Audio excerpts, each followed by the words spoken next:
Espace TV, le 22h.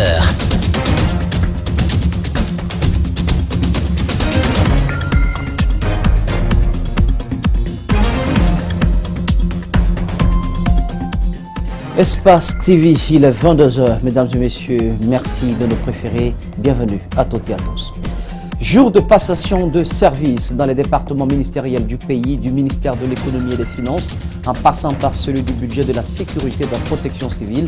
Les ministres sortants et entrants ont fait étalage de leur bilan et de leurs ambitions. Et le gouvernement Kassori ne fait pas l'affaire de certains activistes de la société civile. Ils affirment que les femmes et les jeunes y sont sous-représentés. Réaction sur dans ce journal. L'or gris, la noix de cajou, est désormais considérée comme un produit stratégique par la Côte d'Ivoire, qui en est la première productrice mondiale. Cérémonie de passation de service dans de nombreux départements ministériels de la capitale. Les ministres de l'économie et des finances et du budget ont pris fonction. Mamadi Camara et Ismaël Dioubaté remplacent respectivement Malado Kaba et Mohamed Lamine Doumbouya. Les deux ministres sortants ont exposé leurs résultats obtenus donc en 2 ans et demi de fonction. Le respect des règles, sévir contre la délinquance économique et favoriser un climat de travail d'équipe sont entre autres les promesses tenues par les promus. Mamadou Sadio Baldé, Ibrahima Awal, Camara, explication. À sa prise de fonction il y a 2 ans et demi, elle était présentée comme petite pour la fonction. Minimisée, parfois défiée dans ses décisions, Malado Kaba a certes eu des relations tendues avec les cadres de son département, mais a réussi à imposer ses réformes et faire exécuter sa feuille de route. Elle rend hommage au président de la République. Je mesure à quel point cela n'aura peut-être pas été aisé de nommer une femme célibataire, sans enfant, de 45 ans, à cette fonction que l'on a longtemps, trop longtemps, réservée aux hommes mariés et pères de famille. Femme célibataire il y a peu, sans enfant donc, le regard orienté sur son objectif, contrairement à ses prédécesseurs, prêts à se conformer au système. Pourtant, à ses yeux, les cadres peuvent faire mieux. Rien ne peut être obtenu sans travail acharné, consistant, rigoureux et sans la discipline. Notre administration se doit de se mettre véritablement au travail et de se concentrer sur l'essentiel. Car nos populations ne manqueront pas de nous rappeler cela et nos jeunes encore plus. Mohamed Lamine Doumbouya, tout comme Malado Kaba, croit avoir laissé un bilan nettement positif. Au-delà des performances obtenues, la numérisation et la qualité de travail auront ponctué ces actions. L'interconnexion des régies des recettes, Direction nationale des impôts, Direction générale des douanes avec la Banque centrale de la République de Guinée. Son remplaçant ne vient pas sur un terrain inconnu. Il était à la Banque centrale, donc juste à l'antichambre. Il promet de lutter contre la délinquance économique. C'est pourquoi je ne tolérerai aucune déviation par rapport au principe d'équité et de responsabilité dans la gestion des ressources publiques comme l'oblige la loi. Nous devons avoir pitié des braves populations en sécurisant les recettes difficilement mobilisées et insuffisantes pour financer les actions de développement entreprises par le gouvernement. Mamadi Camara, nouveau patron de l'économie et des finances, promet de travailler avec les départements du budget, celui du plan et du développement économique et la BCRG pour harmoniser les actions de l'équipe gouvernementale. Au ministère de la Sécurité et de la Protection civile, Maître Abdul Kabele Camara a cédé son fauteuil à la tête de ce département régalien à Ibrahima Keïra. Le ministre sortant a fait plutôt un bilan élogieux de sa gestion et le nouvel entrant prévient que la récréation est terminée. Mohamed Valektoré, Yacouba Traoré. Nommé par décret présidentiel comme ministre de la Sécurité et de la Protection civile, Alpha Ibrahima Keïra a été installé dans ses nouvelles fonctions ce mercredi. Le nouveau locataire a désormais la charge de sécuriser les populations et leurs biens. Conscient de la dimension de la tâche qui lui est assignée, le nouvel homme promet d'être à la hauteur des attentes des Guinéens. J'assumerai avec zèle, compétence, dévouement, honneur et dignité la mission qui est désormais la mienne, je voudrais dire la nôtre, dans ce secteur hautement stratégique de la sécurité et de la protection civile. Pour le ministre entrant, Il demande la collaboration des forces de sécurité pour réussir à bien sa nouvelle mission. Le ministre sortant Abdoul Kabele Kamara, après son discours plein d'émotion, est revenu sur son bilan durant son passage à la tête du ministère de la Sécurité et s'est félicité des résultats obtenus. Alpha Ibrahima Kera est conscient des tâches qui l'attendent. Le bilan est dans vos cœurs respectifs. Le bilan est dans vos esprits respectifs. Si j'ai bien fait, vous êtes les seuls à le témoigner. Tout ce que je peux dire, c'est qu'aucun homme n'est parfait. Je ne suis pas parfait. Il a arrivé des moments où j'ai peut-être failli vis-à-vis des uns et des autres. À ceux-là qui certainement n'ont pas eu le courage de me le dire, par crainte révérentielle, je leur demande humblement pardon. Je suis aussi un des témoins pour dire que vous êtes des braves gens. Vous avez été blessés à l'occasion des maintiens de l'ordre public. Administrateur civil de son État, Alpha Ibrahima Kera a été dans le passé ministre de la fonction publique, ministre conseiller à la présidence sous le règne du général Lansana Conté. Il revient au devant de la scène et cette fois-ci à la tête du ministère de la Sécurité. Au ministère de l'administration du territoire et de la décentralisation, ce n'était pas une passation de service comme telle, mais plutôt une assemblée extraordinaire de reconnaissance du climat de bonne collaboration entre le ministre Burema Condé, reconduit à son poste, et les cadres du département. Malik Sangana Kamara, Djibril Kaba Kamara pour les explications. Après le remaniement ministériel, l'heure est à la passation des services dans plusieurs départements. Au ministère de l'administration du territoire et de la décentralisation, une assemblée est organisée pour féliciter Général Burema Condé qui vient encore une fois de bénéficier de la confiance du président de la République. Vous avez bénéficié de pas moins de 7 décrets de son excellent Monsieur le Président de la République, le bâtisseur, le professeur Alpha Condé, et occupé de hautes fonctions de la Deuxième République jusqu'à aujourd'hui.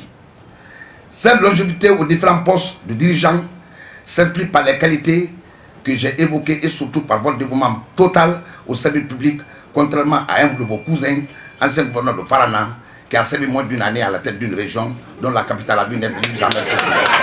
Les exploits du ministre Burema Condé à la tête de ce département stratégique sont énormes selon ses collaborateurs. Le ministre dédie le mérite à tous les administrateurs territoriaux. Pendant que vous avez déjà passé quelques années avec un groupe de collaborateurs où tout n'est pas fait dans la mollesse, mais où la rigueur administrative des fois s'impose, que les gens puissent alors faire la différence entre la rigueur pour faire avancer le travail et la méchanceté qui est improductive, vous êtes moralement satisfait. Et vous vous dites, ah oui, mes collaborateurs savent faire la différence. Parce que chacun de nous est porté vers plus de rendement, plus de résultats. Et c'est en cela aujourd'hui mon réconfort. Quant au conseiller principal Baraka Moussa Filan Traoré, la réussite de la mission assignée au ministre Burema Condé est sans doute. Je ne doute pas que dans ce nouveau gouvernement, vous ferez encore un travail plus remarquable que par le passé. Car une de vos plus grandes qualités est ce penchant à vous dépasser toujours davantage et à faire une œuvre sans cesse qualifiée. Vous aimez la perfection, vous aimez l'excellence, vous aimez le travail bien fait. Burema Condé et les cadres de son département se sont mutuellement présentés des excuses, expression d'une cohésion sociale et d'une bonne collaboration pour la poursuite de la mission d'État. Et pendant ce temps, les membres du nouveau gouvernement se soumettent à l'exigence de l'article 36 de la Constitution qui leur impose la déclaration des biens une fois nommés aux fonctions de l'État. Ce mercredi, le ministre entrant de la Communication est venu s'acquitter de ce devoir à la Cour constitutionnelle. Mamadou Ouribari, Malik Sangana Kamara, Djibril Kabak Kamara. Le ministre des Mines a été le premier à déposer sa fiche de déclaration. Abdoulaye Magasouba n'est pas venu en personne. C'est son chef de cabinet qui a fait le dépôt. Ensuite, suivra le nouveau ministre de la Communication. À sa sortie du bureau du greffier-chef, nous l'avons approché. Amara Sompare, souriant, parle de rupture avec la gouvernance passée. Je viens de m'acquitter de ma tâche citoyenne en tant que ministre de la République auprès du Conseil constitutionnel.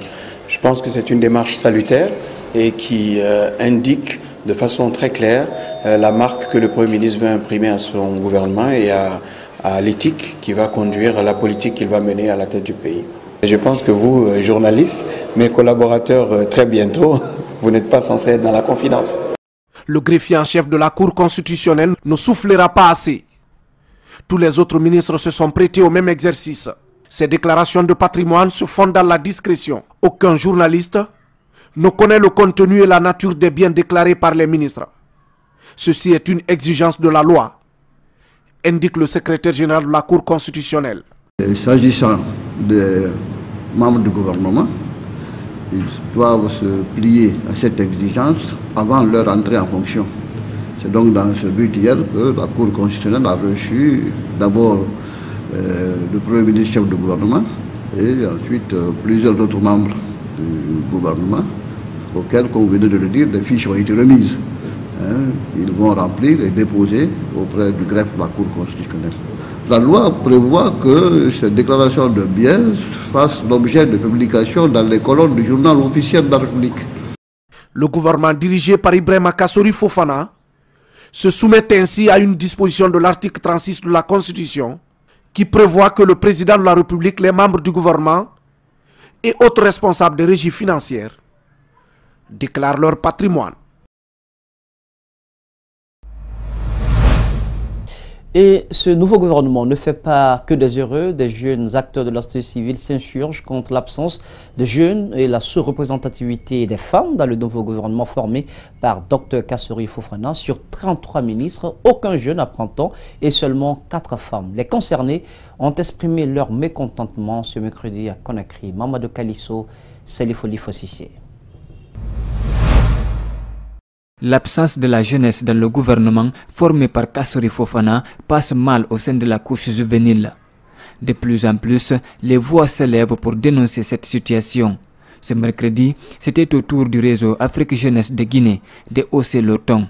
Si la mise en place de ce gouvernement est une étape importante pour le pays, sa composition avec 4 femmes seulement et une absence totale de jeunes, conformément à la charte africaine de la jeunesse, est un recul grave pour l'épanouissement de la jeunesse et de la couche féminine.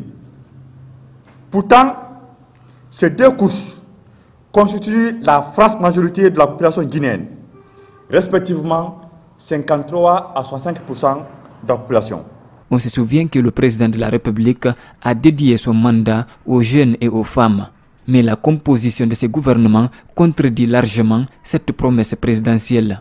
La jeunesse représente à la fois la force, l'énergie, le présent et l'avenir de la nation. À cet effet, elle est la mieux placée pour parler d'elle et se défendre. Tout développement durable passe nécessairement par les jeunes et les femmes. Mais le nombre de femmes, 4 sur 33, interpelle ces activistes, qui cependant pensent que le gouvernement peut corriger cette discrimination. Exige aux membres du gouvernement de tenir compte de la forte représentativité des jeunes dans la construction de leur cabinet en se basant sur la charte africaine de la jeunesse qui limite l'âge de la jeunesse à 35 ans. Nous l'annoncions hier, les greffiers de Guinée menacent de relancer le 8 juin prochain une grève générale illimitée sur toute l'étendue du territoire national. Ils réclament l'application du statut particulier des greffiers signé le 3 août 2016. Ces greffiers comptent utiliser les moyens légaux pour se faire entendre si toutefois ces revendications ne sont pas prises en compte. Ouminatou Sidibé, Mohamed Aloussène Kamara. Le ras-le-bol, c'est ce qui anime aujourd'hui les greffiers de Guinée. Pour eux, une fois l'application de leur statut, certaines conditions de travail et de vie seront améliorées. Ils veulent dorénavant que les greffiers bénéficient des formations continues pour rendre efficace et efficiente la justice guinéenne. La République de Guinée. Donc, si le statut n'est pas appliqué, ça veut dire que nous allons continuer avec les salaires de misère. Avec les salaires de misère, nous allons continuer dans la précarité. Autre élément de crispation de ces greffiers, C'est la situation qui prévaut actuellement entre les anciens greffiers et ceux de la nouvelle génération. Il y a une incongruité administrative aujourd'hui au sein de la justice. C'est-à-dire les anciens greffiers là, la plupart, bon, je peux dire tous ces anciens greffiers sont des chefs de greffe actuellement. Mais ils sont dans la hiérarchie B. Et nous les jeunes, nous sommes dans la hiérarchie A. Donc, de façon, je peux dire normale, la hiérarchie B ne commande pas la hiérarchie A. En 2016, ces greffiers avaient projeté une première grève, mais le président leur avait promis de répondre favorablement à leurs revendications. 2 ans plus tard, cette promesse reste non tenue. Parce que notre grève avait été suspendue le 18 mai 2018, le 18 mai 2016. Donc suite à la signature, nous avons donné la chance aux autorités d'appliquer notre statut. Mais depuis, n'est-ce pas, le 18 mai 2016, le statut n'est pas appliqué. Donc nous allons en grève le 8 juin 2018 pour exiger maintenant l'application de notre statut. Le seul avantage qu'ils ont eu, c'est d'être de la hiérarchie A. Tamba Ouenduno rappelle que le greffier est le garant de la procédure et la porte d'entrée de toutes les affaires judiciaires. Et puis cette brève, du nouveau dans l'affaire de la mort des bébés quadruplés, le professeur Télissi a été déféré à la maison centrale de Conakry hier mardi après-midi suite à une plainte du couple Guissé et d'une association de présumées victimes de ce médecin. En attendant d'en savoir plus, il faut retenir que le 15 mai dernier, ce médecin avait été interpellé par les services du colonel Moussa Tebro Camara, libéré 48 heures après grâce à l'intervention donc de l'Ordre national des médecins de Guinée. Cette nouvelle arrestation serait l'œuvre du procureur de Dixine qui aurait décidé d'enclencher une procédure judiciaire contre le professeur Télissi. Nous y reviendrons dans nos prochaines éditions d'information. Et sans transition, restons dans le même sillage pour dire que la santé en milieu carcéral est aujourd'hui une préoccupation majeure des autorités guinéennes. Cet engagement s'était matérialisé par la signature d'un protocole d'accord en mai 2017 entre le ministère de la Santé et celui de la Justice. Ce mercredi, le CICA, qui soutient la Guinée dans l'amélioration des conditions sanitaires en milieu carcéral, a procédé à la présentation officielle du document. Abdourahmane Ba, Amara Alexila. Qu'est-ce qu'il faut pour améliorer les conditions sanitaires et alimentaires des détenus en Guinée? Ce protocole d'accord signé entre le ministère de la Santé et de la Justice va apporter des éléments de solution à ce problème dans les milieux carcéraux en République de Guinée. La mise en œuvre de ce nouveau protocole représente une réelle opportunité pour relever ces défis à travers une action concertée du ministère de la Justice et du ministère de la Santé. La signature de ce protocole d'accord en mai 2017 a été facilitée par le Comité international de la Croix-Rouge, engagé pour une meilleure prise en charge des détenus. Un protocole qui vient répondre aux manquements observés par l'administration pénitentiaire elle-même. La réalisation du droit à la santé souffre d'une sérieuse limite dans nos prisons, notamment dans les cas où l'état de santé du détenu nécessite des soins spécialisés ou continus. Les infirmeries de prison ne fournissent que des soins et des médicaments de base. Pour les détenus souffrant de pathologies ou de handicap mental, il n'existe pas de centre de détention ou de soins spécifiques pour leur prise en charge. Les détenus sont certes privés de liberté, mais ils ont droit aux meilleures conditions alimentaires et sanitaires, sans discrimination. D'après le représentant du ministère de la Santé, le mauvais traitement de la population carcérale aura des conséquences directes sur la société. Il est aisé aussi de comprendre dès lors qu'une mauvaise prise en charge des personnes détenues malades peut avoir un impact négatif non seulement sur la population carcérale saine, mais aussi sur le personnel pénitentiaire et la population générale. Le CICR, engagé pour la santé des citoyens, ne compte pas laisser la population carcérale moisir dans des mauvaises conditions sanitaires et alimentaires. La Guinée est certes un pays francophone, mais l'anglais occupe aujourd'hui une place de choix dans les relations entre les différents États. C'est la raison pour laquelle le groupe Adafo Media a signé donc un partenariat avec le CELPS, un centre de formation anglais qui impressionne à travers ses prestations. C'est un reportage signé Mamadou Saliouba et Bormasori Camara. Dans les pays francophones, Comme dans les pays arabophones et lusophones, c'est devenu la langue incontournable, l'anglais. Une langue qui a su s'imposer à tous les niveaux et qui gagne du jour au lendemain de nouveaux élèves. Partout on la trouve mentionnée, le groupe Adafo Media a aussi trouvé nécessaire de former son personnel. C'est que dorénavant, et les responsables, et les commerciaux, que tous ceux-là qui représentent Adafo Media en dehors de Adafo Media soient capables de répondre aux questions, soient capables de poser des questions, soient capables de discuter dans une langue internationale comme l'anglais. Et pour réussir son pari, le groupe de presse a choisi le CELFS, un centre qui forme des étudiants et qui est réputé être l'un des meilleurs centres de formation en anglais du pays. CELFS a obtenu au moins 2 prix. De la Suisse, il a obtenu un prix au Bénin et même des États-Unis. Et cela se vérifie par la rigueur. Ici, des amendes sont imposées à ceux qui parleraient autre langue que l'anglais. Le centre a aussi sa pédagogie à lui. Nos méthodes, notre pratique, nos systèmes, les techniques que nous adoptons ici, les stratégies que nous avons en place là, peut permettre même aux novices vraiment de s'intéresser à la langue et de pouvoir s'exprimer dans 3 mois.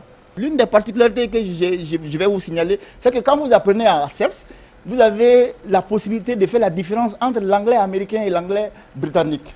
Ouvert en 2011, le centre a formé plus de 10 000 étudiants. Il a su tisser des partenariats avec des universités américaines, ghanéennes, béninoises et ivoiriennes. Mais ce qui est impressionnant dans l'histoire de ce centre, c'est qu'ici, en 3 mois de formation, les étudiants pourront parler l'anglais. On prend les novices, quelqu'un qui vient, qui ne connaît rien en anglais. Après 3 mois, nous voyons que cette personne-là commence à s'exprimer en anglais. On a des techniques, nous avons des matériels didactiques vraiment pour aider même les novices vraiment à acquérir la langue en un temps record. Une des raisons qui a poussé le groupe Adafo Media à signer un partenariat avec le CELFS, un échange de services, cela s'appelle du gagnant-gagnant. Ils sont jeunes et jouent au football dans les rues pendant ce mois de Ramadan de 0h à 4h du matin. En dépit des risques qu'ils encourent, leur objectif, devenir des joueurs professionnels. Mais le manque d'infrastructures sportives dans notre pays est un véritable handicap. Alseni Bari, El Haj Aliouba. Il est 0h30. L'Axe Le Prince est pris d'assaut par les jeunes footballeurs. Des pneus pour certains, des guichets pour d'autres. Le match peut enfin commencer.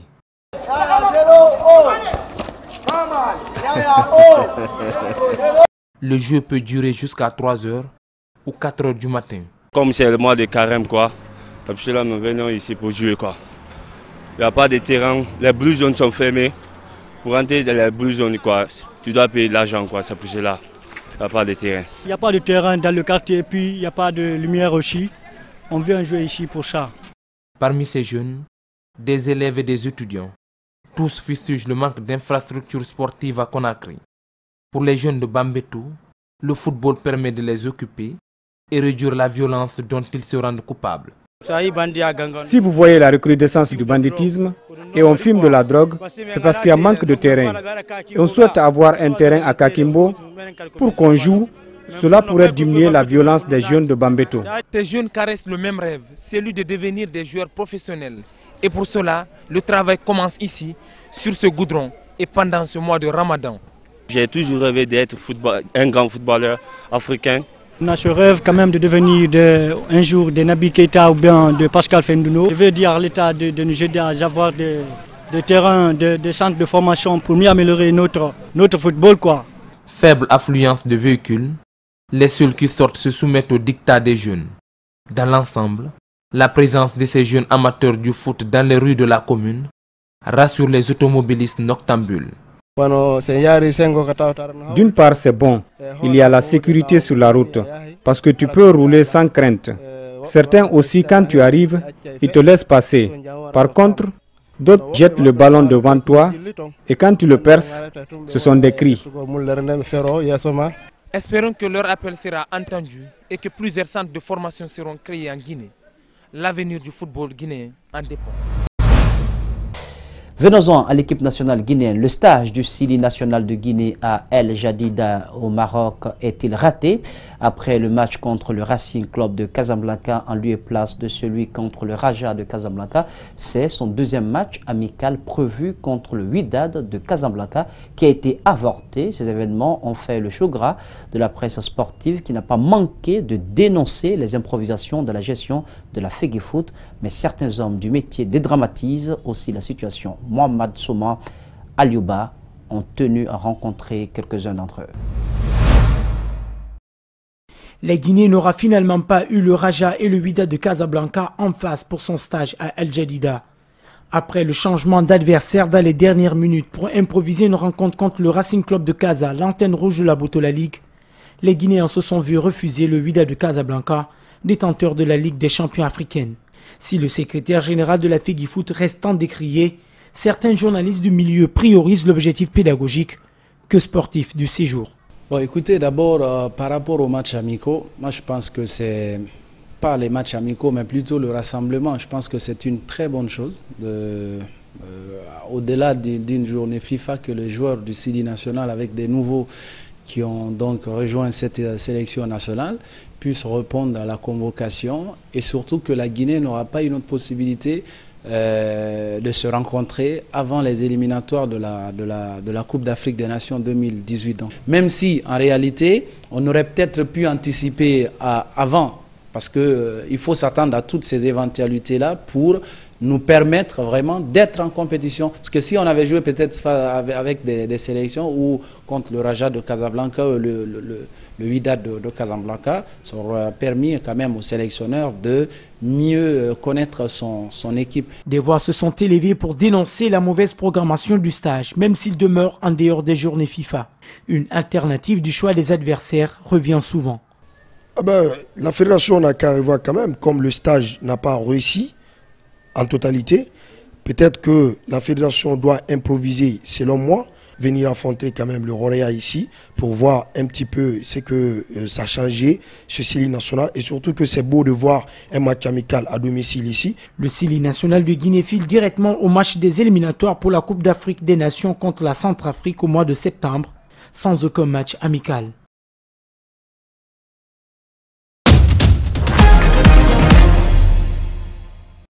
L'actualité à présent dans le reste du monde. L'or gris, la noix de cajou ou anacarde est désormais considérée comme un produit stratégique par la Côte d'Ivoire.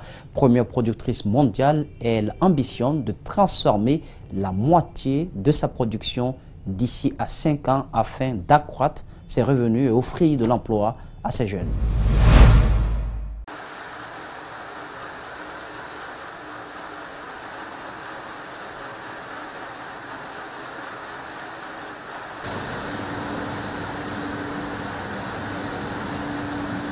Nous avons démontré que nous savons produire.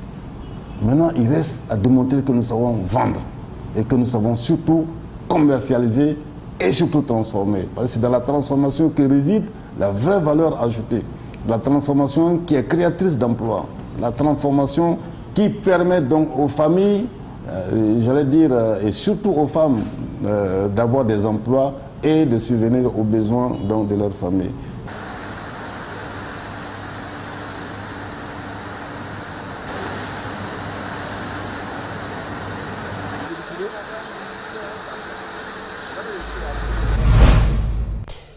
Lors d'un rallye politique organisé à Nashville, Tennessee, le 29 mai 2018, à 6 mois des élections de mi-mandat, le président américain Donald Trump promet de nouveaux textes sur les soins de santé et demande à voter républicain en novembre pour continuer à gagner.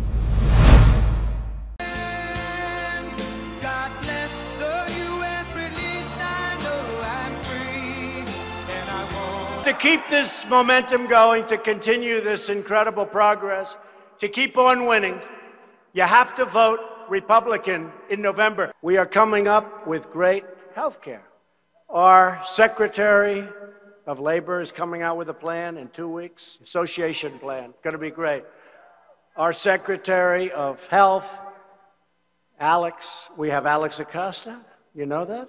I have my 2 Alexes. Both my Alexes are coming out with plans.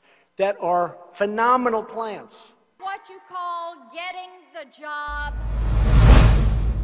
Assurance, maladie, retraite, impôts, carte grise, la dématérialisation qui accélère laisse sur le bord de la route des cohortes de seniors peu ou jamais numérisés. En Aquitaine, un bus numérique pionnier tente de ramasser ses oubliés. Reportage. À Villandreau, petite commune rurale du Sauternais, un bus fait escale pour la journée. Son but, ramasser les seniors égarés sur le bord de la route du numérique. Jeunes retraités ou octogénaires avancés, ils veulent apprendre les bases ou se perfectionner pour ne pas être mis à l'écart d'une société de plus en plus dépendante des ordinateurs. Tout, EDF, impôts, il faut tout faire sur Internet. Alors bientôt on n'aura plus de papier. Alors il faut bien essayer de nettoyer. Essayer de prendre le virage d'Internet avant d'être définitivement laissé de côté. Pour certains seniors, c'est un casse-tête, voire une source d'angoisse. 45% des visiteurs ne possèdent pas d'adresse mail avant de venir ici, mais ils n'ont pas le choix. De plus en plus de démarches administratives sont aujourd'hui totalement dématérialisées. Je comprends qu'il faut s'adapter, mais j'avoue quand même que quand il faut jardiner dans le jardin, je suis tellement plus à l'aise. Lancé fin 2016, le bus numérique entame sa deuxième saison en Nouvelle-Aquitaine. À ce jour, plus de 2500 personnes ont pu bénéficier gratuitement de l'aide des intervenants le temps d'une journée. Leur première mission, démystifier l'outil informatique. Ces personnes, plus on avance, plus on crée une exclusion parce que tout devient dématérialisé. Et ces personnes-là n'ont pas les moyens, d'une part financiers, et ne sont pas formés pour pouvoir accéder au numérique, accéder à tout ce qu'on leur demande, comme les impôts, comme la CPM, comme les caisses de retraite. Financé en partie par la Caisse d'assurance retraite d'Aquitaine, le bus traversera 200 villages-étapes. Un autre bus numérique sillonne depuis cette année la région centre, mais pour indiquer la fracture numérique au mieux, il faudrait des émules dans toutes les régions françaises. Voilà comment s'achève donc cette édition d'information. Au cadrage pour vous, Aboubakar Din Kamara était présent. À la régie, Nalaï Lamine Sidibé, le tout sous la supervision technique d'Ali Kabay de Francis Collier. N'oubliez pas l'info, c'est aussi sur espace-tv-guinée.info. Passez une agréable suite de programme sur Espace TV, la télé d'une autre planète.